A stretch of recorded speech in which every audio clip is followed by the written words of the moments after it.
Buenos días, hoy le voy a hablar de la evolución política y social de España durante la Segunda República.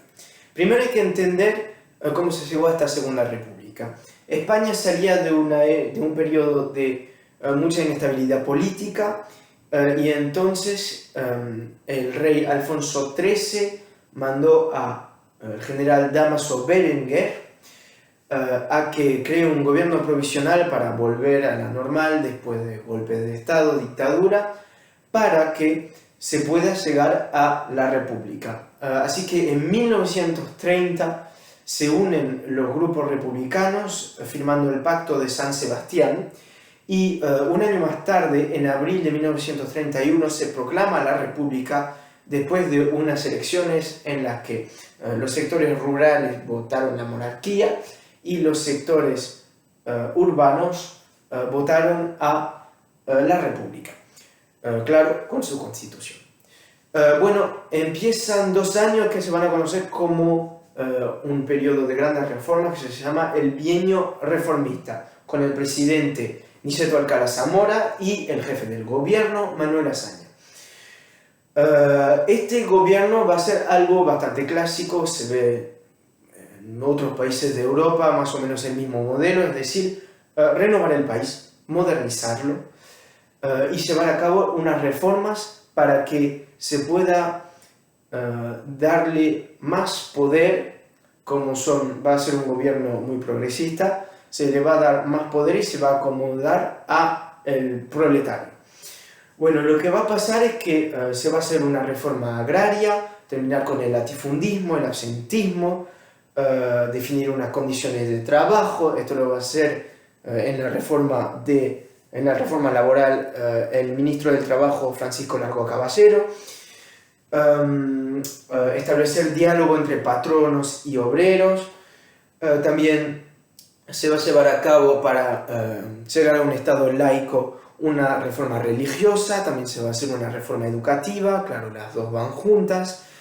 Se le va a quitar el monopolio de la educación a la Iglesia y también se va a tener que renovar el ejército español, que se conocía por ser un poco problemático. Casi como cuando no le gustaba algo, daba un golpe de Estado. Lo que pasa es que entonces se va a reducir en efectivo este ejército, se va a volver profesional y aséptico. Bueno, van a intentar.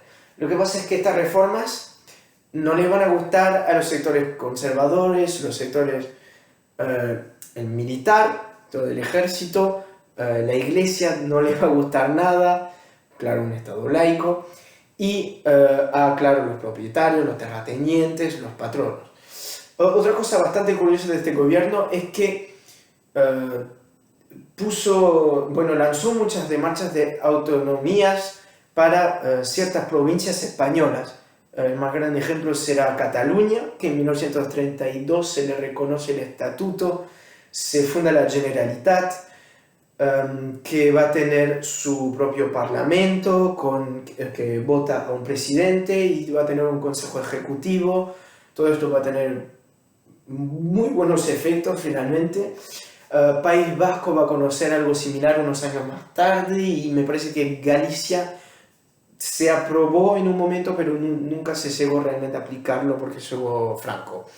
Lo que hay que retener es que este bienio reformista va a tener mucha oposición. Claro, porque la reforma agraria, por falta de organización, falta de recursos, la oposición de los patronos, finalmente no va a funcionar bastante bien. Se puede decir realmente que fue un fracaso.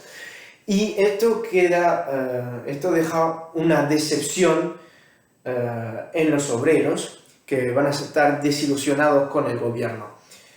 Esto lo que va a causar es que no solo tengan ya como oposición a los sectores conservadores, sino también a los obreros.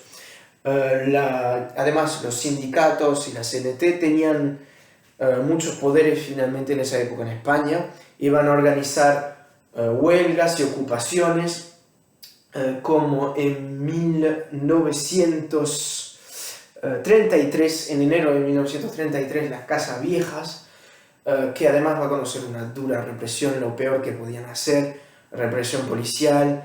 Así que al final de estos 2 años vamos a tener una izquierda que va a estar muy rota, una población española que va a estar muy decepcionada con su gobierno que había sido de izquierda y una derecha que se va a unificar.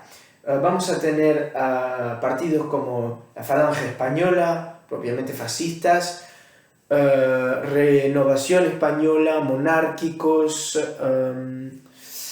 y la Junts y la Comunión Tradicionalista, que son carlistas. Se van a unir bajo la bandera de la SEDA, Comunidad Española de Derechas Autónomas, para las elecciones siguientes en 1933. Bueno, izquierda muy desunida, muy fracturada, derecha muy unida, por primera vez el voto de la mujer que había sido muy mal integrada a la sociedad y tenía demasiada influencia de sectores conservadores. Además, la abstención de los anarquistas, bueno, esto va a causar que gane la derecha. Y al ganar la derecha se van a paralizar todas las reformas que se habían empezado. Esto va a causar además un montón de inestabilidades políticas y tensiones, porque la SEDA nunca se declaró propiamente republicana, se componía de partidos que la dirigía Leroux, que algunos eran monárquicos. Esto va a causar que Gil Robles exija todos los poderes en 1934. No pase Gil Robles ministro de la guerra de la época. Además, en octubre de 1934, muy importante, gran movimiento de la CNT y los sindicatos anarquistas, sobre todo en Asturias, pero también en Cataluña. Lo que va a pasar es que van a haber grandes ocupaciones, grandes huelgas.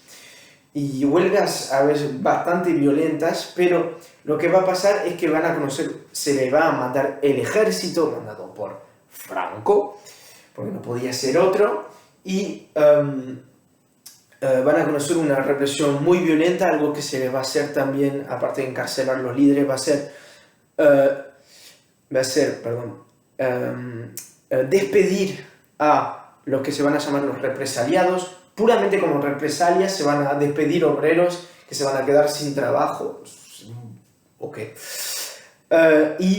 Lo que va a pasar es que las izquierdas se van a dar cuenta que esto no da para nada, y para las elecciones de 1936 van a hacer algo que también es un modelo muy clásico de la época, que va a ser el Frente Popular de Izquierdas. Se van a unir todos los partidos de izquierda y, claro, van a ganar en 1936 con más de 40% de los votos en las ciudades grandes. Nada mal. Y algo bien original de este Frente Popular, que lo diferencia del de Francia, es que fue bastante tenue. Se puede explicar por casi bueno, se retuvo el Partido Socialista de actuar demasiado, porque tenía muchas tensiones internas entre Francisco Largo Caballero y Indalecio Prieto, que no querían trabajar, no querían tratar con los mismos grupos, uno con las organizaciones obreras, otro con más bien los grupos parlamentarios republicanos, pero bueno, no se entendieron. Y lo que pasó es que, bueno, se volvieron a hacer las reformas del bienio reformista, se concedió la amnistía y se volvió a la Constitución de 1931. Lo que va a pasar es que esto no le va a gustar en nada a los sectores conservadores y especialmente el ejército. Lo que va a pasar es que va a aumentar un montón la tensión y se va a empezar a fomentar un golpe de Estado, no solo por los militares anti-republicanos, pero también, sino sino también los propios ciudadanos monárquicos, antiliberales, bueno, todos los que se puedan unir, y se van a expulsar a los generales que podrían ser los que estén fomentando este golpe, que van a ser Franco, mandado a Canarias, Godet, mandado a Baleares, y Mola, que mandado a Pamplona. Y lo que va a pasar es que tanta tensión no puede llevar a nada más que violencia, y van a tener unas olas de terrorismo.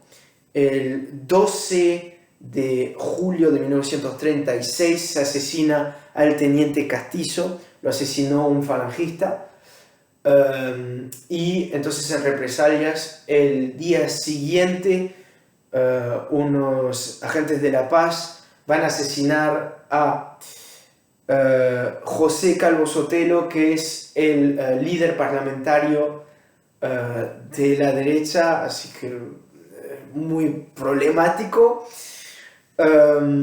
Esto va a seguir aumentando, tanta tensión va a repercutirse en Melilla, que Melilla se va a sublevar y va a declarar el estado de guerra en Marruecos. Y finalmente, como ya lo diremos en otro vídeo, Franco se toma ese famoso avión hacia Tetuán y toma el liderazgo de los grupos de mercenarios y la armada africana para marchar hacia España, que también está sufriendo de una ola de levantamientos. Bueno, gracias por escuchar y hasta la próxima.